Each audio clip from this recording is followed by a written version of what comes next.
ஒரு 5 வயசு குழந்தைக்கு 4 பாயிண்ட் மஞ்சக்காமலை 4.7 5 பாயிண்ட் வருதுன்னா அப்ப இந்த குழந்தை சாப்பிட்ட உணவு என்ன? இந்த குழந்தைக்கு 5 பாயிண்ட் பிலிருபின் வருதுன்னா என்ன காரணம்?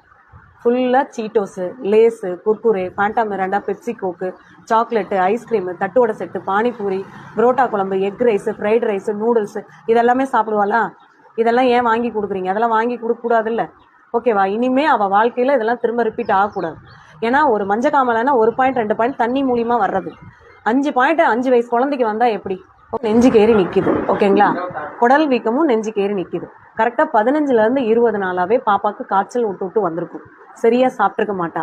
வயிறு வலிக்குதுன்னு சொல்லியிருப்பாள். 2 நாள் 3 நாளைக்கு ஒரு தடவை தான் டாய்லெட் வரும். முக்கி போனால் ப்ளீடிங் ஆகும். இல்லைன்னா சாப்பிட்டோன்னே டாய்லெட் போயிட்டே இருப்பாள். இந்த உப்புசமெல்லாம் காட்டியிருக்கும். யூரின் ஒரு டைம் மஞ்சள் ஒரு டைம் வெள்ளை. வயிறு வலி, வாமிட்டிங், பச்சை தண்ணி கூட உள்ள விடாமல் எதிர்த்து அடிச்சிருக்கும். கால் வலி சொல்லியிருப்பாள். கால் வலி சொன்னாலா? இதுக்கெல்லாம் என்ன ட்ரீட்மெண்ட் பண்ணீங்க? ஊசி போட்டிங்க. திரும்ப அதே டைமுக்கு சாயங்காலம் காய்ச்சல் வரும். இன்னைக்கு ஈவினிங் வந்தால் இதே டைமுக்கு சாயங்காலம் அடுத்த நாளும் வரும். கல்லீரல் வீக்கம், குடல் வீக்கத்துடன் கூடிய மஞ்சள் காமாலை.